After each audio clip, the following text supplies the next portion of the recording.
Okay, so why does every Forsaken game look like this?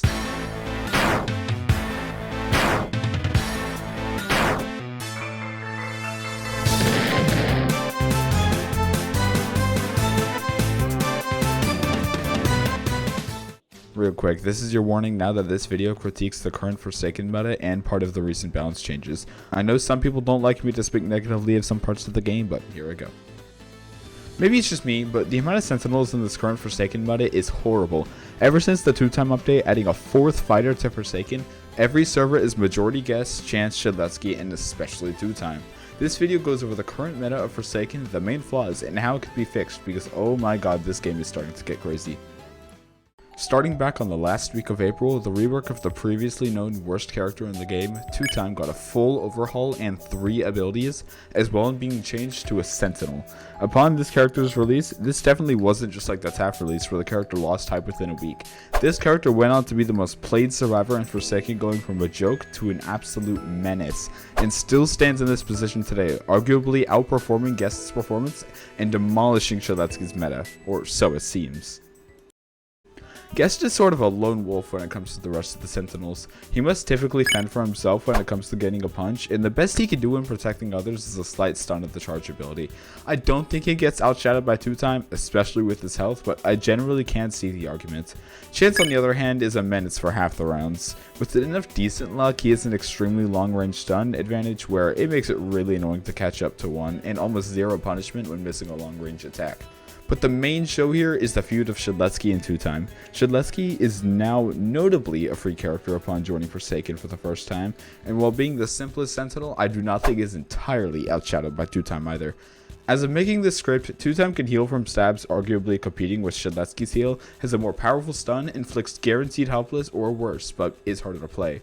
Also, the crouch ability offers an extremely large dash and complete undetectability, which severely outperforms Shedletsky's performance. It's a heated debate if this character can be counted as destroying Shedletsky's meta, but the main point here is the impact the survivor has made when compared to others. Like I implied earlier, 2-time's main gimmick is being as sneaky as possible and jumping the killer at an unexpected time to stab him. A front stab leaves them with some slowness and helpless, but will likely result in you getting chased, except landing a backstab results in the longest consistent stun in the game of an agonizing 4 seconds, and with just 2 or 3 stabs on the killer in a single game you can fully respawn. 2-time's huge dash and extremely powerful hiding ability makes their main strategy to be similar to Shedletsky, but with another layer of stupidity stacked on top of it. If you can't tell from this argument I've made, 2-time is way too stackable in Forsaken's meta right now. They are looked as a deadly pack of wolves that you must always be aware of in every scenario as killer, especially on maps with dozen times the hiding spots. If I haven't made my point clear from the script so far, it's that Sentinels in this game work decent on their own but are terrifyingly powerful when stacked. It's no wonder why servers are filled to the brim with stunners all of a sudden. It's because upon the release of by far the most powerful survivor yet, it has spun this game out of control. Survivalists are left in the dust, support are hanging on by a thread but untied by the harsh stacking nerfs put upon them, and Sentinels are dominating the entire system of Forsaken with 2-time as the leader on top. This is the first time we've gotten to the point where Sentinels need to get the stacking nerfs over the support, because being killer is rapidly becoming our priority to simmer down the amount of damage intake you are having, because the extremely rare occurrence of killing the killer is suddenly not extremely rare anymore, it's actually scarily common, which is concerning regarding how this game was not built to be able to kill the killer. They aren't even animated to be able to limp, as the devs never intended for killers, especially the tanky beasts like Jason to start being ripped apart in actual games. I've never had to bat an eye to my health, as the John Doe main especially, until now, and in my opinion this is not how Forsaken should be played. Sentinels are starting to kill the usage of Dusakar. Who needs a protective barrier when you can have a 2-time hold the killer in place for 4 seconds? Who needs as many Elliots or Builderman heals when this guy can heal himself for a guaranteed 35 HP? This guy spawns with 115 HP, this guy can reroll up to 130, and this guy gains free health from stunning you as well as a free respawn later in the game. The support's extremely harsh stacking nerfs don't make this any better. Don't even get me started with how little survivalists are being used in Forsaken now, it's comical. Now, don't get me wrong, I'm not saying that support and survivalists aren't viable. Supports quickly become useful if they get a more favorable map and or the killer doesn't immediately focus on them. Survivalists absolutely dominate last man standing too. The big picture I'm describing here is just how insanely good Sentinel stacking has become in Forsaken. 3 to 4 killers have animations that pause them in place for a second, leading to an extremely easy ability cancellation. Free backstabs and more damage than ever. The difference in how I've had to play John Doe in 1x before and after this update is insane. But wait, so this video was originally going to be way earlier until I heard about the presence of 2-time nerfs coming up next update. And on the night of the 14th of May, we got the godforsaking stacking nerfs to fix all the damage that 2-time has caused for the game this month. Never mind, they suck. First off, stabbing minions doesn't heal you anymore. This is a good change, I guess, but I feel 2-time players are generally motivated to be stabbing the killer anyway for both the health and the respawn, right? So next, for every 2-time on board, there's a quarter of a second less of helpless and slowness inflicted to the killer from front stabs, but 0 nerfs to the main issue being how accessible backstabs are and for the diabolical 4-second stun.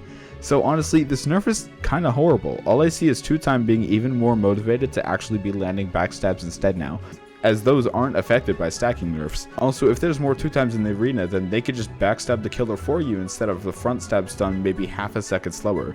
I was so confused by these decisions by the devs, not only feeling like they made 2-time even more powerful to stack with the motivation to only backstab the killer, but we aren't even accounting for other Sentinels. And well, that's all I could say for now. Currently, I'm admittedly a bit nervous for this Sentinel issue, and I'm hoping it'll be accounted for anytime soon, but why not throw in my own ideas for some balance changes? Regarding Shedletsky, I mean, he's fine. The close range stun having a balance between surprise and prediction of the killer makes Shed a bit annoying when competent, but handleable. Just don't let him heal. Guess though, a significant amount of them are piss easy to predict, but with the rework making a parry easier, I would complain about this, but I suppose it's my fault as a John Doe main for giving guests a parry in the first place. As Guest is a Sentinel, you must activate his stun through letting him block, but regarding stacking, his charge ability and its short cooldown gets very annoying. For Chance, I'll say it, a potential 130 health is too much. The gunshot is easy to avoid in the chase, but way harder to expect when chasing another survivor. Chance is the easiest ability canceling stun in the game for such an extreme range, and not choosing to focus on Chance within the first minute will make him painfully unkillable with the tankiest survivor on the field. Chance stacking quickly becomes a problem when dealing with several of them, and probably the easiest stun in the game to hit. And to finish it off, 2-time, as I've clearly exaggerated, hasn't had enough of a nerf. To keep it simple, a 4-second stun is way too long, and I haven't seen anyone disagree with that.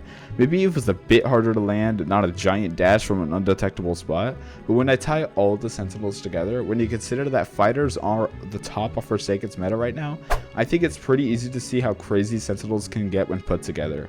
I think some regulations, such as a couple more stacking nerfs to the Sentinels as a whole, maybe a universal stun duration reduction, or longer spawn immunity, the list of solutions goes on. But I need to keep this video just short enough, so what do you think of the current meta right now? Because I'd love to hear some other points in the comments. It's not like I expect any of these actual changes to go through regarding any of the characters mentioned here, but if you've already seen this channel, you know I like to talk about these topics. So anyway, that is it for me.